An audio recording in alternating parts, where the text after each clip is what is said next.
अस्सलाम वालेकुम। शहबाज शरीफ साहब का जी कौम से खिताब और कुछ यानी कि अगस्त में ऐलान किया है कि हम हुकूमत से बाहर होंगे और निगरान हुकूमत आ चुकी होगी। अब वो 2 दिन पहले तोड़ते हैं असम्बली या कि 2 दिन बाद तोड़ते हैं, ये चीज़ एक अलग बात है। लेकिन मेरा ख्याल है कि 1 साल हो गया कि मैं आपको मुसलसल बता रहा हूँ कि कुछ चीज़ें जो तय हुई थी उनमें यह था कि ये इलेक्शन जो था ना ये मार्च अप्रैल में होगा। अब ऐलान कर देने के बाद और फिर ये आ जाए कि इलेक्शन कमीशन ऑफ पाकिस्तान जो था ना वो मैदान में चला गया, यानी कि वो यानी कि अगर जो नई मरदमशुमारी है उसका ऐलान हो जाता है, फिर वो इलेक्शन कमीशन ऑफ पाकिस्तान अदालत में चला जाता है। फिर ये हुकूमत कहती है अच्छा चलो ठीक है हम 4 महीने और निकालते हैं, तो 4-6 महीने और निकालते हैं, फिर ये मार्च अप्रैल में बात चली जाती है। तो ये क्या होती है सूरत हाल। देखें, इंसान को बात वो करनी चाहिए जो कि तरीके की हो। अगर लेट सपोज मैं आपको बताता हूं कि जो मेरे पास जो न्यूज़ थी वो मैंने आपके साथ शेयर की और अल्लाह का शुक्र है कि उनमें से कोई भी बात गलत नहीं हुई। अभी तक मुझे यही है कि जो मेरे पास न्यूज़ थी, जो मालूमात थी, उसके मुताबिक ये है कि प्लान यही है कि ये मार्च और अप्रैल के अंदर इंतखाब होंगे। लेकिन मार्च अप्रैल का उस वक्त में सुन रहा था तो मार्च में लगता है कि मार्च के अवाइल में बिल्कुल ये जो ना ये इंतखाब होंगे और मार्च के मिड में जो ना असम्बलियाँ पूरा अपना प्रोसेस कर लेंगी और क्या कहते हैं साथ ही सेनेट के इलेक्शन वगैरह आ जाएंगे। ये सूरत हाल होगी। अब कुछ जो लग रहा है कि पीपल्स पार्टी की जो सियासत है या जो शहबाज शरीफ साहब की जो एक रहमदिली की और मसालियत की सियासत है वो PMLN को किसी और तरफ ले गई है।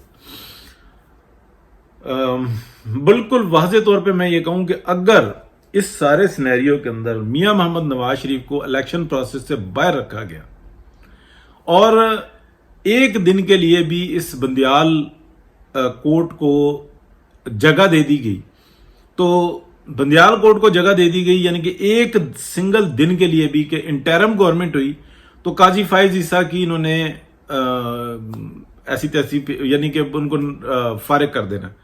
और अगर ऐसा हुआ तो एक पाकिस्तान के अंदर इतना जबरदस्त किस्म का बहरान आएगा कि फिर वो नहीं संभलेगा। फिर ये 9 मई तो कुछ भी नहीं, जो ये आगे बहरान आएगा और उसका सारा मलबा जो ना वो PMLN के ऊपर करेगा। सारा मलबा जो करवा रही है वो पीपल्स पार्टी करवा रही है, जो कर रहे हैं वो शहबाज शरीफ साहब कर रहे हैं, और इसका मलबा जो गिरेगा वो PMLN के ऊपर गिरेगा। ना पीपल्स पार्टी को कोई फर्क पड़ेगा, ना शहबाज शरीफ साहब को कोई फर्क पड़ेगा, और मलबा सारा गिरेगा PMLN के ऊपर। अब ये जो बातें हो रही है ना कि बहुत अच्छी परफॉर्मेंस है, बहुत अच्छी कारकर्दगी है, ये सब कुछ है।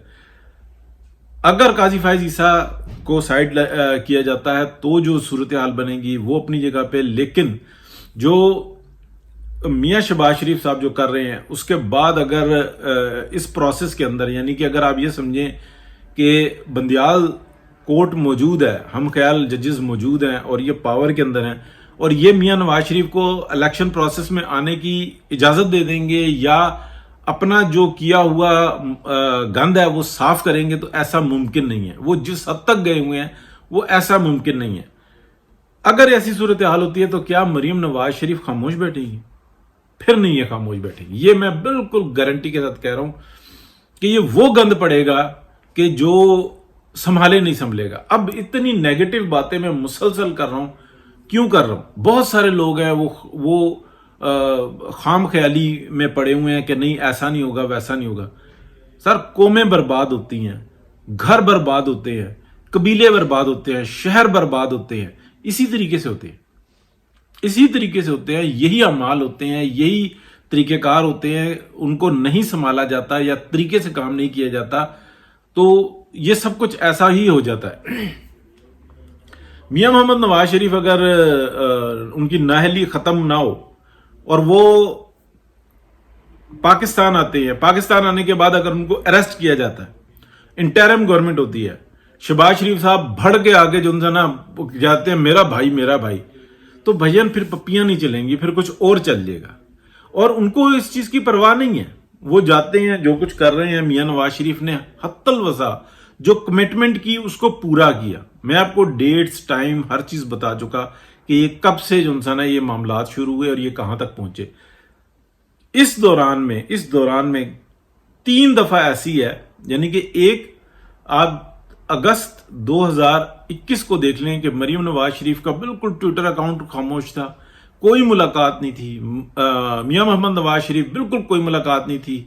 اینڈ میں آ کے آخری ہفتے میں آ کے کچھ پروسیس ہوا، جو کچھ ہو رہا تھا وہ پس پردہ تھا. 1 سپٹمبر کو ایک دم ان کا ٹویٹر اکاؤنٹ آن ہوتا ہے، اور اس سے پہلے میں نے کچھ لوگوں کو بتایا بھی تھا کہ یہ کچھ ایسا ہونے والا ہے، کل کا دن بہت زیادہ جو نا امپورٹنٹ ہے. اور اس کے بعد یہ سب کچھ شروع ہو گیا تھا اس پروسیس کو، جو کچھ ہوا تھا. اور 2 سپٹمبر 2021 تھی کہ جب مریم نواز شریف نے اسلام آباد ہائی کورٹ میں، یا 1 سپٹمبر تھی، لیکن دن کو 2-4 دن آگے پیچھے ہو سکتے ہیں، ایگزیکٹلی مجھے ڈیٹ چیک کرنی پڑے گی. لیکن یہ وہ دن تھے کہ جب مریم نواز شریف نے فرنٹ پہ آ کے اسلام آباد ہائی کورٹ کے باہر نام لے کے جنرل فیض حمید کا مخاطب کیا تھا.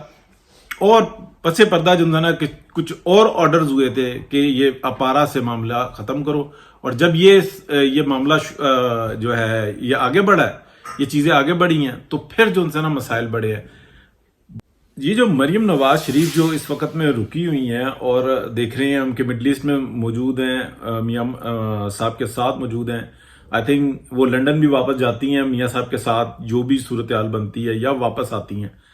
لیکن کیا یہ سب کچھ جو سامنے نظر آ رہا ہے یہ اتنا ہی ایزی ہے؟ یہ اتنا ایزی نہیں ہے. ایک طے شدہ پروگرام سے ایک دم تو نہیں آپ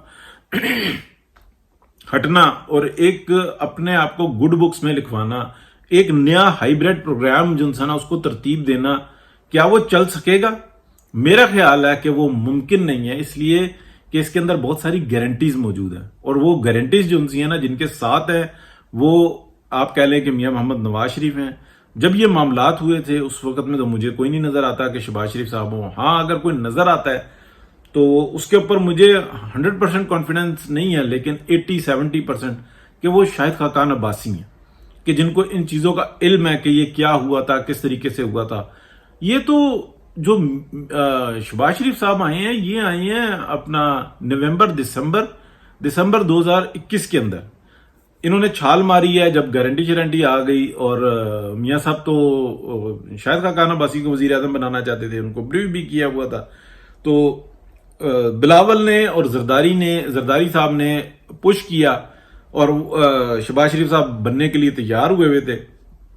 انہوں نے بیچ میں چھال مار دی، ذمہ داری اپنے سر پہ اٹھا لی، اور پورا کا پورا ملبہ جو نا وہ آ گیا اپنا PMLN کے اوپر.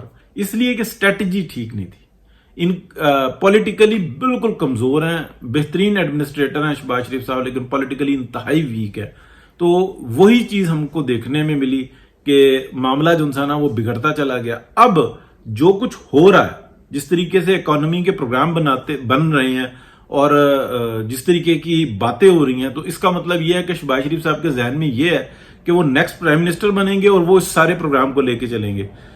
جو کچھ اس وقت میں ہو رہا ہے، جس طریقے سے گرین پاکستان اور بلیو پاکستان اور ریڈ پاکستان اور پنکس اور پرپل پاکستان کی باتیں ہو رہی ہیں، یہ ہوتی ہیں پہلے 100 دنوں کے اندر کہ ہم نے یہ ہمارا منشور ہے اور ہم نے اس کے لیے یہ لائن جنسرا اختیار کرنی ہے، یہ ویسٹ اختیار کرنا ہے، اور ہم نے یہ ریزلٹ اگلے 4 سال میں دے دینا ہے. کیونکہ اگلا 5واں سال جو نا وہ تو الیکشن ایئر ہوگا، اس کے اندر تو ہم نے سارے ریزلٹس شو کرنے ہیں. یہ جو آخر میں آگے ہو رہا ہے، اس کا مطلب یہ ہے کہ یہ ایک نیا ہائیبریڈ پروگرام بنانے کی کوشش ہو رہی ہے، اور اب ہائیبریڈ پروگرام بنے گا نہیں. ابھی تک تو ہر مسئلے کے اندر چائنا نے جو نا پاکستان کی مدد کی ہے، لیکن اگر یہ ڈسکمٹمنٹ ہوئی تو پھر معاملہ جو نا بہت خطرناک ہوگا. دنیا تو پہلے ہی جو نا رگڑا نکالنے پہ تلی ہوئی ہے، بچا چائنا رہا ہے، لیکن اگر جو چائنا نے بھی رگڑا نکالا اور دنیا تو پہلے تیار ہے، تو پھر دیکھنے والا مزہ ہوگا. ہم لوگ بات کر سکتے ہیں، اپنی رائے دے سکتے ہیں، اس سے زیادہ کچھ بھی نہیں کر سکتے. جتنی کوشش ہوتی ہے وہ یہی ہوتی ہے. باقی اللہ کے سپرد ہے، دیکھیں، مزہ کریں. پھر بہت شکریہ، اللہ حافظ.